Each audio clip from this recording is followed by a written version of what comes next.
श्री कृष्ण जन्मभूमि प्रकरण 4 महीनों में हो सभी अर्जियों का निपटारा। हाईकोर्ट ने मथुरा की अदालत को दिए निर्देश। मथुरा श्री कृष्ण जन्मभूमि और शाही ईदगाह मस्जिद विवाद के मामलों को लेकर हिंदू पक्षकार की ओर से याचिका दाखिल गई थी। इस पर सुनवाई करते हुए इलाहाबाद हाईकोर्ट ने अहम निर्देश दिए हैं। श्री कृष्ण जन्मभूमि और शाही ईदगाह मस्जिद विवाद के मामलों को जल्द निपटाने की याचिका पर बृहस्पतिवार को इलाहाबाद हाईकोर्ट में सुनवाई हुई। हाईकोर्ट ने मथुरा की अदालत को निर्देश दिया है कि अधिकतम 4 महीने में सभी अर्जियों का निपटारा किया जाए।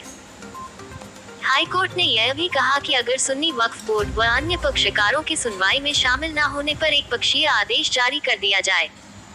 यह याचिका नारायणी सेना के राष्ट्रीय अध्यक्ष मनीष यादव की तरफ से दाखिल की गई थी।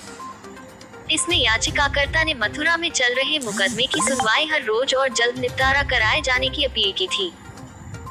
याचिका में मांग की गई थी कि मथुरा की अदालत में इस केस से जुड़े जो भी मामले पेंडिंग हैं, उनका निस्तारण जल्द से जल्द किया जाए। अगर विपक्षी पार्टी सुनवाई के दौरान हाजिर न हो तो उनके खिलाफ कार्रवाई कर एक तरफा आदेश दिया जाए।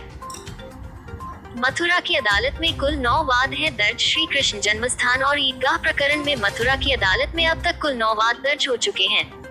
एक अपील जिला न्यायाधीश के न्यायालय में लंबित है। इस पर जिला जज ने निर्णय सुरक्षित रखा है।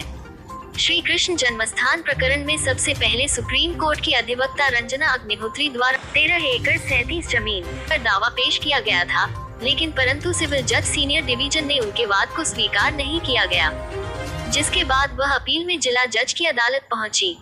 जिला जज द्वारा निर्णय को सुरक्षित रखने के बाद 19 मई की तारीख नियत की है, जबकि नारायणी सेना, श्री कृष्ण जन्मभूमि मुक्ति न्यास, अखिल भारत हिंदू महासभा और अन्य सहित कुल मिलाकर के 9 वाद अदालत में दर्ज हैं, जिनमें अलग अलग सुनवाई चल रही है। सभी मामलों के वादी पक्षों ने हाईकोर्ट के निर्देशों को स्वागत किया है। मथुरा संवाददाता नितिन करदम की रिपोर्ट। ये भी हमें आपके माध्यम से हुई है, क्योंकि ना तो हमारे पास कोई नोटिस आया, ना हमारे पास कोई सूचना आई जिससे हम माननीय उच्च न्यायालय में अपना पक्ष रखने के लिए उपस्थित होते हैं। और साथ ही बड़े आश्चर्य की बात ये भी है कि जो वहाँ याचिका करता है, वो कभी भी जिन्होंने जो सिविल जज सीनियर डिवीजन में अपना मुकदमा दायर किया है, वो स्वयं माननीय सिविल जज सीनियर डिवीजन मथुरा में उपस्थित नहीं होते हैं। 1 या 2 बार बड़ी मुश्किल से उपस्थित हुए हैं। लगातार ऑर्डर सीट पर, मैं ऑन रिकॉर्ड बता रहा हूँ, ऑर्डर सीट पर कई बार माननीय न्यायालय ने ये स्पष्ट उल्लेख किया है कि बादी अनुपस्थित और बादी को उपस्थित होने के लिए अंतिम अवसर दिया जाता है। तो जहाँ वादी पक्ष जिस न्यायालय में बात चल रहा है वहाँ उपस्थित ना हो और फिर गलत तथ्यों को लेकर माननीय उच्च न्यायालय में चले जाए, या तो उन्होंने ऑर्डर सीट दाखिल नहीं की, कोई ना कोई फैक्ट छुपाए होंगे।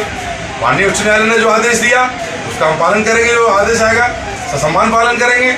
लेकिन 2 बात नहीं हो सकती कि आप अपने मुकदमे को स्वयं ही डिले करें, स्वयं ही उसमें अपियर ना हो, स्वयं ही उसमें 2 दरखास्त लगाएं।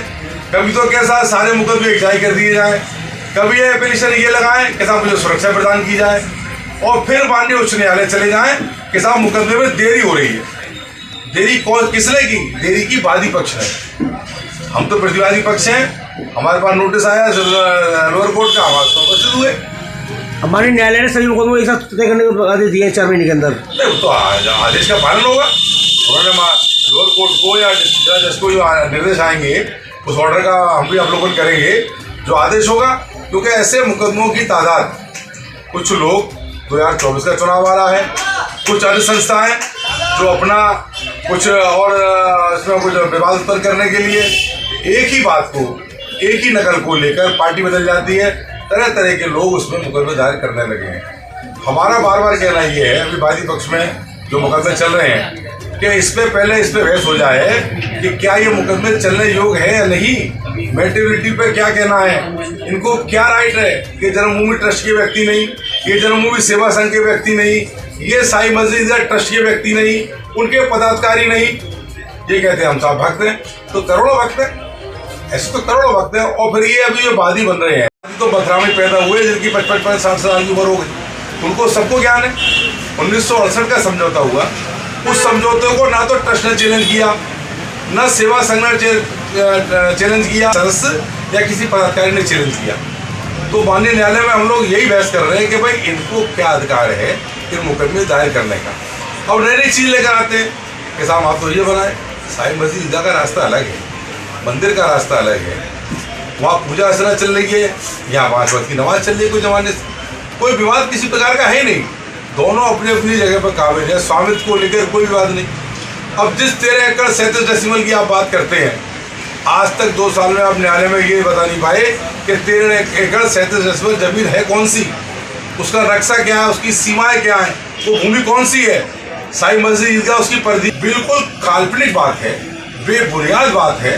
साईं मस्जिद ईदगाह में कोई प्रतीकात्मक चिन्ह किसी प्रकार का किसी धर्म का ना कभी था और ना कभी हो सकता है।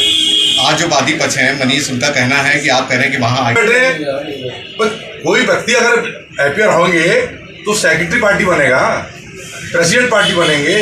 हमें तो कोई नोटिस मिला नहीं, हमारे पास तो कोई सूचना आई नहीं। हम तो यही आश्चर्य में माननीय उच्च न्यायालय में उन्होंने जो याचिका दायर की है, हमारे पास सूचना तो आनी चाहिए थी। हमें पार्टी बनाया होगा उन्होंने तो हमारे पास सूचना तो आती। हमें तो कोई ना नोटिस की तामील है ना कोई सूचना है। ये भी आदेश आपके माध्यम से मालूम पड़ रहा है कि तब ये आदेश हुआ है।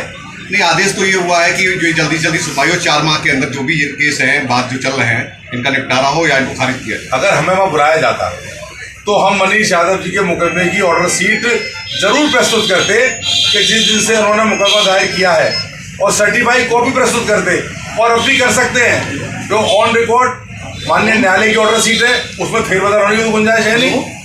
उसमें कई बार माननीय न्यायालय सिविल जज सीनियर डिवीजन ने ये उल्लेख किया है कि वादी अनुपस्थित अंतिम अवसर दिया जाता है उनको उपस्थित होने के लिए, अंतिम अवसर दिया जाता है उनको पैरवी करने के लिए।